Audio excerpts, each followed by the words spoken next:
आइए सुनते हैं सुभद्रा कुमारी चौहान जी की कहानी थाती। क्यों रोती हूँ? इसे नाहक पूछकर जले पर नमक न छिड़को। जरा ठहरो, जी भर कर रो भी तो लेने दो। न जाने कितने दिनों के बाद आज मुझे खुलकर रोने का अवसर मिला है।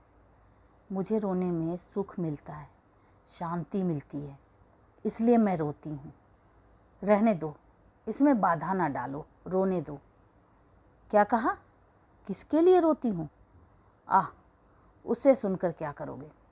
उससे तुम्हें कुछ लाभ ना होगा, पूछो ही ना तो अच्छा है। मेरी यह पीड़ा ही तो मेरी संपत्ति है, जिसे मैं बड़ी सावधानी से अपने हृदय में छिपाए हूँ।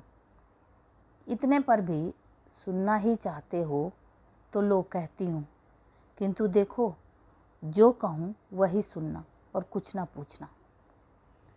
वे एक धनवान माता पिता के बेटे थे। ईश्वर ने उन्हें अनुपम रूप दिया था। जैसा उनका कलेवर सुंदर था, उससे कहीं अधिक सुंदर था उनका हृदय। वे बड़े ही नेक, दयालु और उदार प्रकृति के पुरुष थे। गांव के बच्चे उन्हें देखते ही खुश हो जाते, बूढ़े आशीर्वाद की वर्षा करते, स्त्रियां उन्हें अपना सच्चा भाई और हितू समझती और नौजवान उनके इशारे पर नाचते थे। तात्पर्य यह कि वे सभी के प्यारे थे और सभी पर उनका स्नेह था। मैं उन्हीं के गांव की बहू थी। मेरे पति वहीं प्राइमरी पाठशाला में मास्टर थे। घर में बूढ़ी सास थी, मेरे पति थे और मैं थी। महंगी का ज़माना था, मुश्किल से गुजर होती थी। घर के प्रायः सभी छोटे मोटे काम हाथ से ही करने पड़ते थे। एक दिन की बात है, मैं वैसे ही ब्याह कर आई थी। मैं थी शहर की लड़की, वहाँ तो नलों से काम चलता था। भला कुएं से पानी भरना मैं क्या जानती। मेरी सास मुझे अपने साथ कुएं पर पानी भरना सिखा रही थी। अचानक वे न जाने कहाँ से आ गए। हंसकर बोले, क्या पानी भरने की शिक्षा दे रही हो माँ जी? आपने ऐसी अल्लह लड़की ब्याही ही क्यों, जिसे पानी भरना भी नहीं आता? मैंने घूंघट के भीतर ही जरा सा मुस्कुरा दिया। सास ने कहा, बेटा इसे कुछ नहीं आता, बस रोटी भर अच्छा बनाती है, न पीसना जाने न कूटना। गोबर से तो इसे जैसे घिन आती है। बड़ी मुश्किल से कहीं कंडे थापती है तो उसके बाद 10 बार हाथ धोती है। हम तो बेटा गरीब आदमी हैं, हमारे घर में तो सभी कुछ करना पड़ेगा। दूसरे दिन मुझे अकेली ही पानी भरने जाना पड़ा। मैं रस्सी और घड़ा लेकर पानी भरने गई तो ज़रूर, पर दिल धड़क रहा था कि बनता है या नहीं। न सास साथ थी और न कोई कुएं पर ही था। मैंने घूंघट खोल लिया और रस्सी को अच्छी तरह घड़े के मुंह पर बांधकर कुएं में डाल दिया। डब डब करके बड़ी देर से कहीं घड़े में पानी भरा। उसे खींचने लगी, किसी प्रकार खींचता ही न था। ज्यों त्यों करके आधी रस्सी खींच पाई थी कि वे सामने से आते हुए दिखाई दिए। कुआं उनके अहाते के ही अंदर था और बंगले में जाने का रास्ता भी वहीं से था। सामने से वे आते हुए दिखे। लाज के मारे ज्यों ही मैंने घूंघट सरकाने के लिए एक हाथ से रस्सी छोड़ी, त्यों ही अकेला दूसरा हाथ पानी से भरे हुए घड़े का वजन न संभाल सका। झटके के साथ रस्सी समेत घड़ा कुएं में जा गिरा।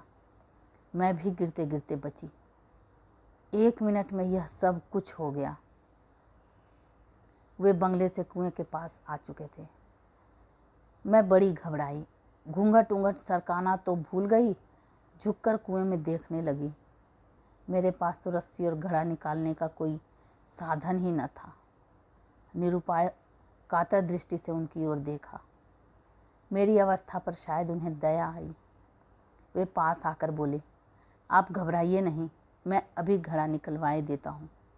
फिर कुछ ठहर कर मुस्कुराते हुए बोले, किंतु आपने यह साबित कर ही दिया कि आप शहर की एक अल्हड़ लड़की हैं। मैं जरा हंसी और अपना घूंघट सरकाने लगी।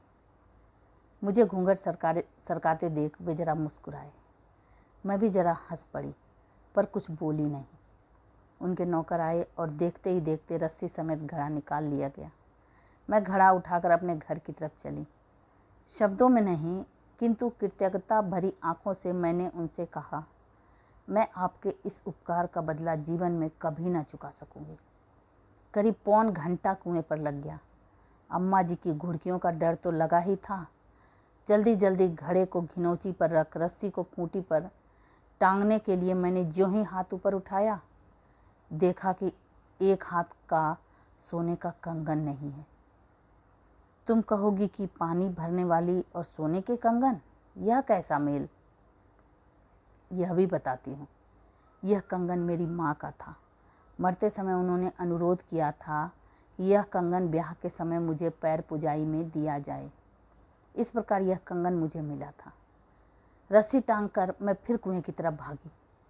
देखा तो वे सामने से आ रहे थे। उन्होंने यह कहकर कि यह तुम्हारे अल्हड़पन की दूसरी निशानी है, कंगन मेरी तरफ बढ़ा दिया। कंगन लेकर चुपचाप मैंने जेब में रख लिया और जल्दी जल्दी घर आई। घर आकर देखा पतिदेव स्कूल से लौटे थे। अम्मा जी बड़े क्रोध में उनसे कह रही थी, देखा नई बहू के लक्षण, एक घड़ा पानी भरने गई तो घंटे भर बाद लौटी और यहाँ पानी रखकर फिर दीवानी की तरफ कुएं की तरफ भागी।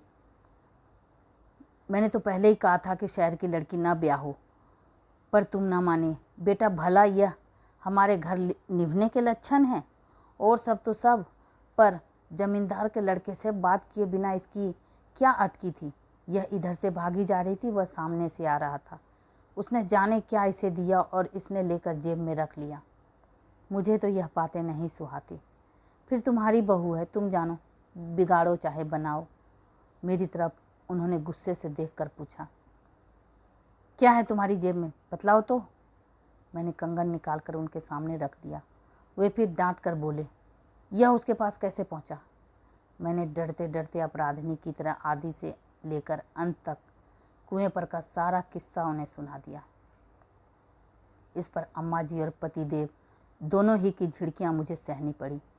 साथ ही ताकीद भी कर दी गई कि मैं अब उनसे कभी न बोलूं।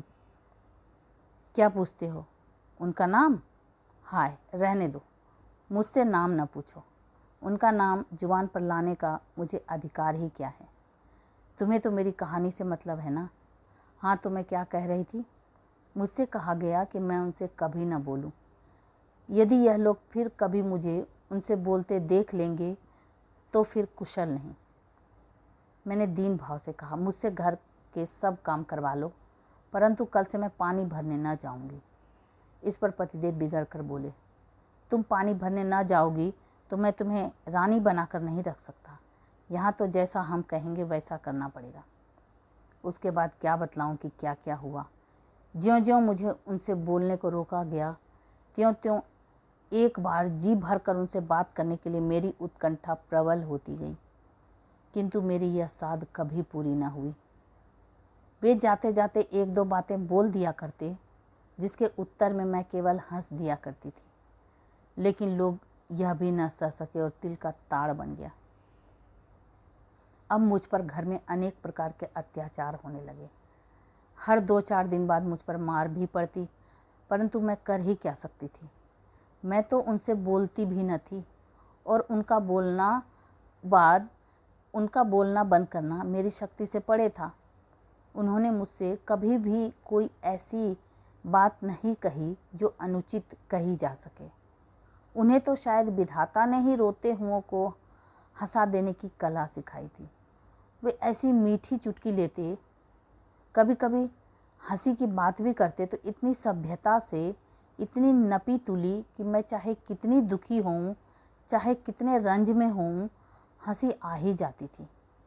किंतु धीरे धीरे मुझ पर होने वाले अत्याचारों का पता उन्हें लग ही गया। उनके दयालु हृदय को इससे गहरी चोट पहुँची। उस दिन, अंतिम दिन जब मैं पानी भरने गई, वे कुएं पर आए और मुझसे बोले, मैं तुमसे कुछ कहना चाहता हूँ। उनके स्वर में पीड़ा थी, शब्दों में माधुर्य और आंखों में न जाने कितनी करुणा का सागर उमड़ रहा था। मैंने आश्चर्य के साथ उनकी ओर देखा। आज पहली ही बार तो इस प्रकार वे मेरे पास आकर बोले थे। उन्होंने कहा, पहली बात जो मैं तुमसे कहना चाहता हूँ वह यह कि मेरे कारण तुम पर इतने अत्याचार हो रहे हैं, यदि मुझे पता चल जाता तो वे अत्याचार कब के बंद हो चुके होते। दूसरी बात जो मैं तुमसे कहने आया हूँ वह यह कि आज से मैं तुम पर होते हुए अत्याचार की जड़ उखाड़ कर फेंक देता हूँ। तुम खुश रहना मेरी अल्हड़ रानी। वे मुझे इसी नाम से पुकारते थे। यदि मैं तुम्हें भुला सका तो फिर यहाँ लौट कर आऊँगा, नहीं तो आज ही सदा के लिए विदा होता हूँ।